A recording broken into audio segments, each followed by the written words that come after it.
What's up, guys? Welcome back to Newswave. Well, the internet sleuths are at it again, this time finding an update from Nintendo for the current Switch that seems to implicate the Switch 2 with the current operating system. And in fact, that actually makes a lot of sense based on some of the moves Nintendo's been making in the courtroom, and we're going to go over that here today.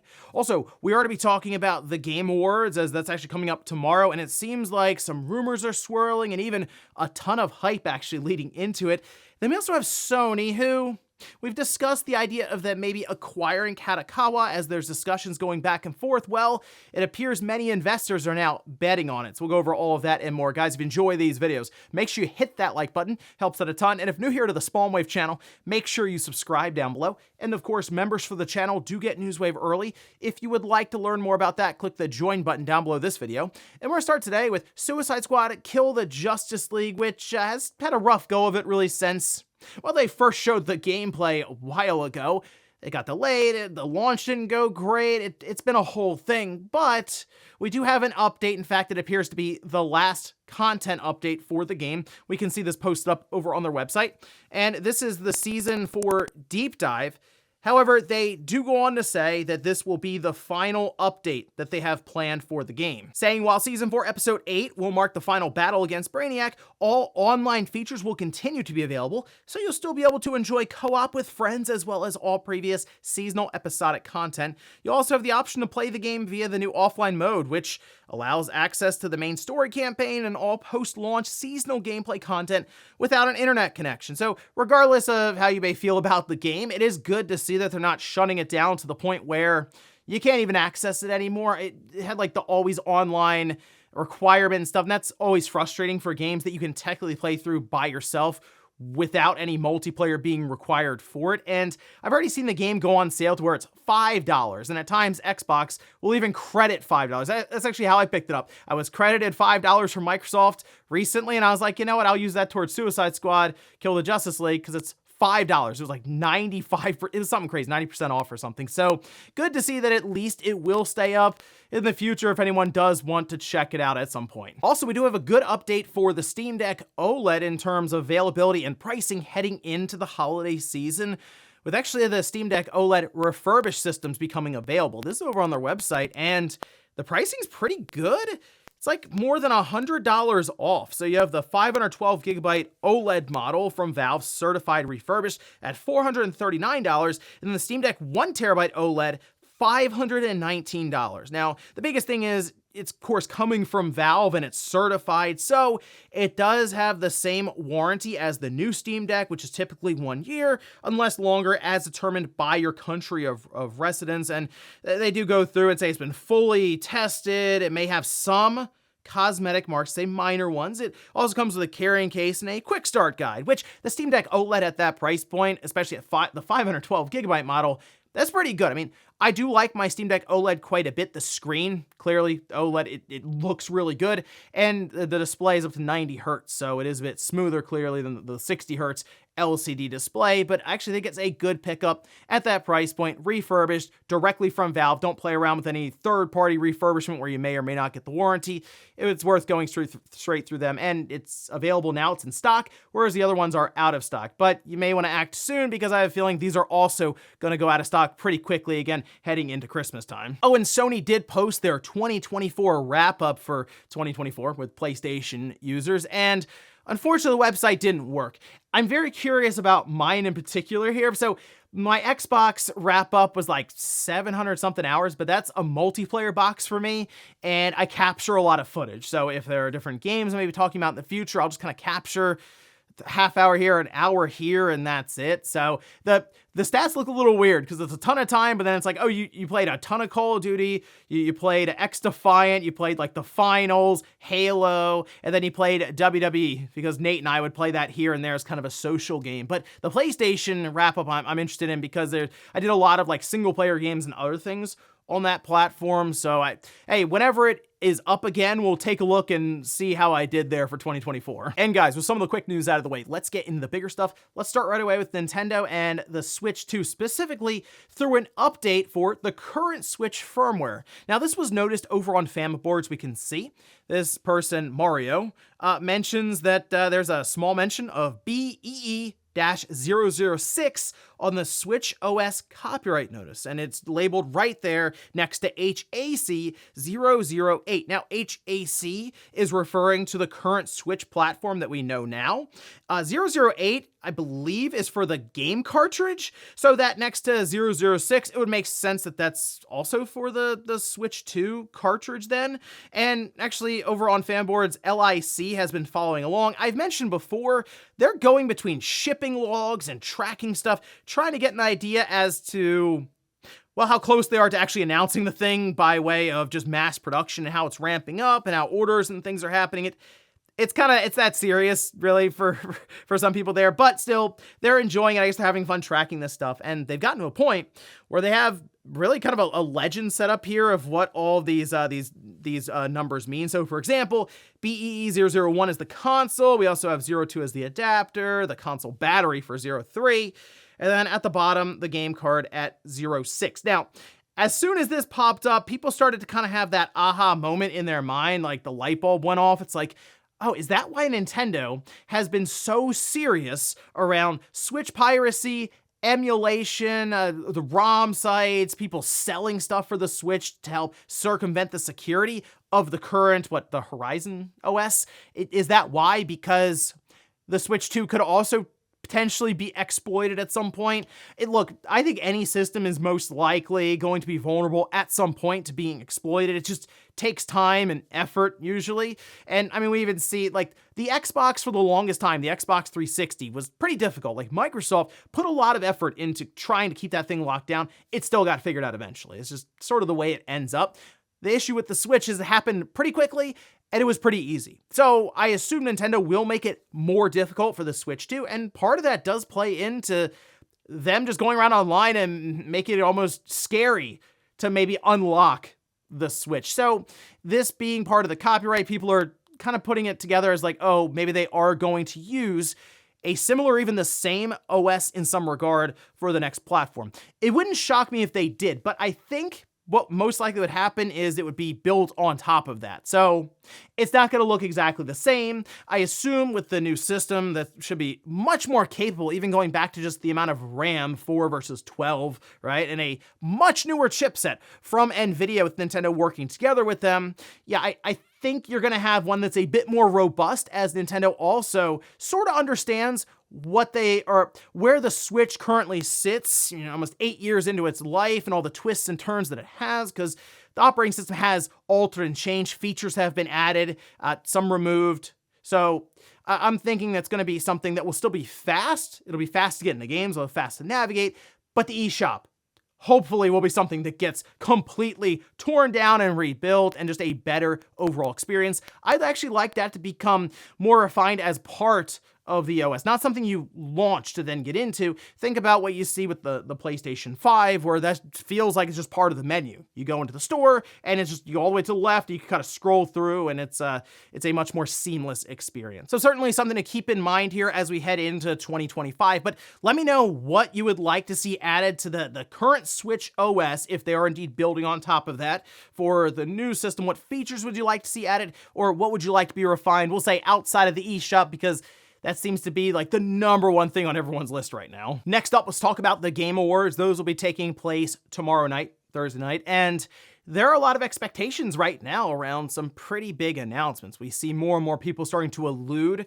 to different things that are sort of like this, okay, big wow moment at this show. And in fact, Jason Schreier was on Kinda Funny Games yesterday, and he mentioned there are two that he knows that will have people like kind of blown away at what's there. And we've also seen some mention that this would be more multi-platform stuff that will shock people. So naturally, Half-Life 3 has to come up, but I still think something like Tomb Raider, maybe that's one that makes a bit more sense. But I mean, honestly, anything's on the table when you talk about multi-platform support, because third parties can come out of nowhere, right? We kind of understand the IPs that are being juggled around by Nintendo, Sony, or Microsoft, but who knows if some of these other third-party companies get involved. But when it comes to Sony, there is now some belief that maybe Days Gone Remastered could be there. As you can see, this is posted up. This is over on Kit Guru, saying that Reset Era user Dex3108 noted the Steam DB listing for Days Gone has seen an uptick in activity over the past week. So once again, people thinking maybe Days Gone Remastered would be there. It wouldn't shock me. It doesn't seem like a huge announcement where Sony's thinking, oh, we have to save this as the big closeout for the state of play.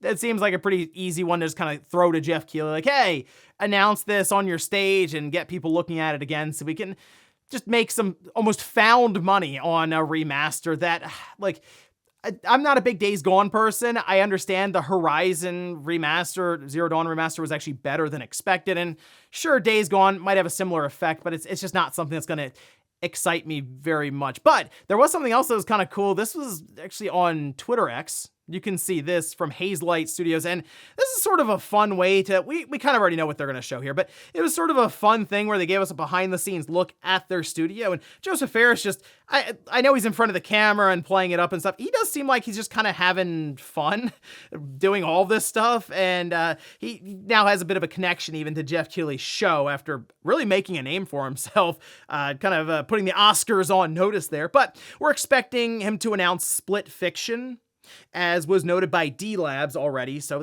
that'll be interesting. I mean, that's an interesting title as it is, so it was kind of a lot of fun to see that. I recommend that video. It's like a minute 40 seconds, but it was a good time. It's also noticed, as we see by Charlie Intel, that Call of Duty 1, 2, and Call of Duty 4, Modern Warfare 2007, have shown up on the Microsoft Store for PC. These 3 games appeared on the PC Xbox Store with a release date of today, well, the 9th of December. They're saying it could be coming to Game Pass soon. And look, we've been wondering when Microsoft would just start dropping Call of Duty games into Game Pass left and right. Maybe that is a fun announcement to have at the Game Awards. It's something you could just go download, start playing right away. Even though they're older Call of Duty games, Call of Duty 2 still kind of holds up. It does. Look, I know it was really impressive back in the day. Like when the 360 was first coming out, it was really impressive to see even a smoke grenade. It sounds weird now, I know, but it was a big deal to throw that smoke grenade and be like, whoa, this actually looks like smoke. So again, that seems like a pretty obvious one for Microsoft to do eventually. It might just be a fun thing to throw to the Game Awards. So now, again, people are just kind of kicking around ideas as what could be at the Game Awards. I'm still sticking with either Tomb Raider or Wonder Woman as being something interesting to see, but who knows? Maybe Rockstar just goes off the deep end and they're like, you know what? You can have the GTA 6 trailer. I still don't think so, because that's kind of its own thing, and really that would overshadow anything that's shown there. Barring Nintendo showing up with the Switch, that would be a crazy night. Wouldn't expect it, but we'll see what Jeff Keighley has for us tomorrow night. Next up, let's talk about Sony and that potential Kadokawa acquisition, which has been going around over the last month or so, and that news broke, and we've sort of been kind of hanging out waiting to see if maybe they can figure out terms for that to happen. But something else is going on, as it appears the stock market is reacting to something with Sony, and people are, of course, drawing correlation to those backroom dealings going on right now, and we can see this over on VGC, where they say shares closed up 4.1% at 3,338 yen on Tuesday, this for Sony, topping the previous closing high of 3,260 yen, achieved back in 2000. Yeah, Sony's at an all-time high right now. According to the Wall Street Journal, the stock has been on the rise since last month when Sony reported strong results for its second quarter, driven by profit growth in its game segment. Now, after that, they do start talking about Kadokawa and how this may be in relation to that deal. Maybe some early indications for big-time investors hearing the whispers that it is just about a done deal and they want to get in now before that happens. The thing with that, though, is I feel like you could actually just look at Sony selling a more expensive system with the PlayStation 5 Pro, and even just TVs and other things in general, but definitely with the PS5 Pro being a big thing right now, and that in the holiday season just being more expensive overall, you kind of expect Sony to turn in terms of money. The console with the PlayStation 5 is supposed to be on the back half of the bell curve for console sales.